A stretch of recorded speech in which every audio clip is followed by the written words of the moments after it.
days of this year, Japan bought close to 750,000 barrels of Russian oil. How much did Tokyo pay for this? About $52 million. That comes to under $70 per barrel, but that's more than the Western price cap of $60 per barrel. And this is not a one-off case. Japan has no plans to stop buying Russian oil. But it has made some changes to its policy vis-a-vis Russia. Earlier, Russia enjoyed a special status. Russia was among the most favored nations for trade. Well, this is a tag that is given to countries that enjoy favorable trade terms. Most favored nation, that's what they're called. Russia had that status in Japan. But after the war in Ukraine, this tag was taken away. And last week, Japan decided to not restore it, at least for one more year. So tariffs on Russian goods will continue, but none of this will impact Russian energy supplies. They won't face any tariffs, the oil supplies. So much for isolating Russia. Europe has been doing the same. Since last year, it has imported goods worth $186 billion. These are among the top allies of Ukraine. And then we have Pakistan, also an ally of Ukraine. Pakistan is supplying ammunition to Ukraine, and now Pakistan is also buying Russian oil. Reports say Pakistan will order Russian crude oil next month. We don't know how it will pay for it, but this is from Pakistan's finance minister. He said the first order will be placed in the month of May, and 4 weeks after that, the deliveries will be made. Reports say Moscow has promised a discount to Islamabad. So clearly, Western sanctions are not working. But more bias for Moscow is not great news for India. You see, when the demand increases, the cost advantage may go. And prices are already rising. In the month of March, the price of Russian crude shot up because of increased demand. And today, oil prices went up again. That's because of a surprise decision by OPEC+. This is a cartel of oil producers, OPEC+. It's the largest energy cartel in the world. And they've decided to reduce oil output. They will cut exports by 1 million barrels a day. And Russia is part of this group, OPEC+. And Russia too will cut production. How does it help them? It's simple economics. The demand is high. They will cut supply, so the prices will go up. Indian importers are gearing up for this. Reports say India is ready to pay more for Russian crude, and China too wants to buy more. With zero COVID gone and the economy up and running, China is hungry for oil. And Indian importers will compete with China in the energy market. Today, prices increased by over 5%. 1 barrel of Brent crude was trading at above $84. The rupee is showing signs of stress. Reports say OPEC supply cuts could weaken the Indian rupee. How will all of this impact India? This is a developing story. Expect more in the coming days.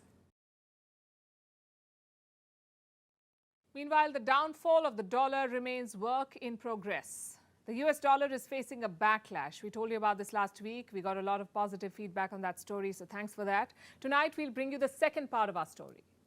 This one is about alliances, about countries joining hands to challenge the US dollar. At the forefront of this is BRICS. That's Brazil, Russia, India, China, and South Africa, BRICS. These are the biggest emerging economies in the world.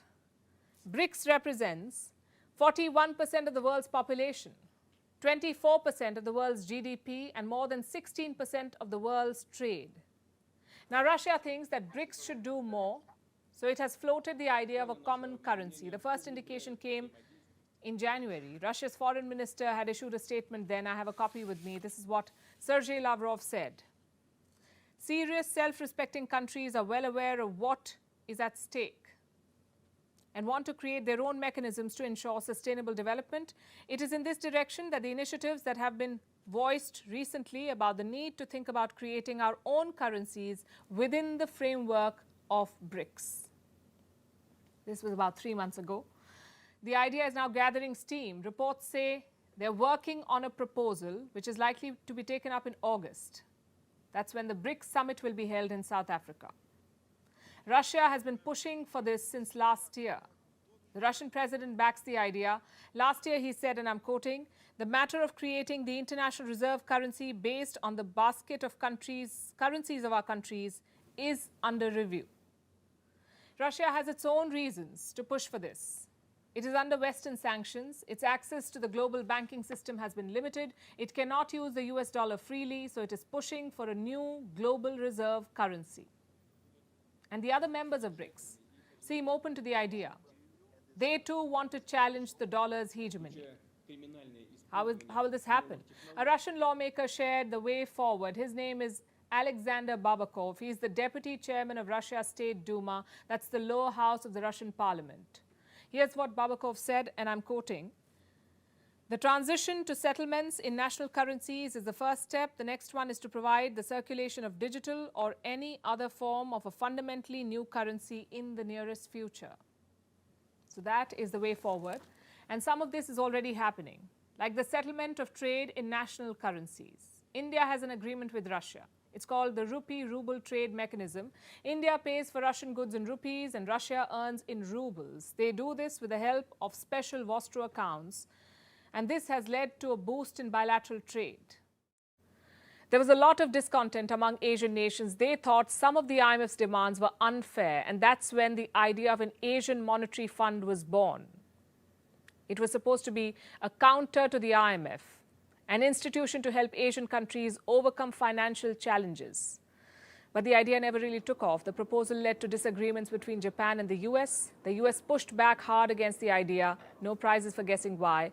The Asian Monetary Fund would have challenged the IMF. It would have weakened the American influence in Asia. So the Americans were not in favor of it. As for China, it was reluctant. It did not want to back Japan's proposal. So the plan was DOA, dead on arrival. But today it is being revived, and in very different circumstances. The American influence on the world is on the decline, and China is no longer a reluctant power. It wants to challenge American hegemony, and it's not shy of wielding its currency, the yuan, as a weapon. The war in Ukraine has also helped. It has contributed to the rise of the yuan. In Russia, for instance, the Chinese currency has already replaced the dollar. The yuan is now the most traded currency in Russia. Most of Russia's financial assets are now held in yuan. Earlier this year, Russia's finance ministry converted its assets. It developed a new structure for Russia's National Wealth Fund. And this fund now holds 60% of its assets in the Chinese yuan. The Bank of Russia is Russia's central bank, and it likes the yuan. The Russian bank now regularly advises citizens and companies to convert their assets, to move away from the US dollar and to switch to either the ruble or other friendly currencies like the yuan. That's the term they use, friendly currencies. So Russia is shifting. So are some ASEAN countries like Indonesia, Vietnam, and Cambodia. They're ditching the dollar. They're settling trade in local currencies. The trend is quite clear. The Chinese yuan is going places and it's finding takers. The American dollar is losing friends. Now look at this map closely and you'll understand. You'll see that these islands are closer to Asia and Australia than to the US.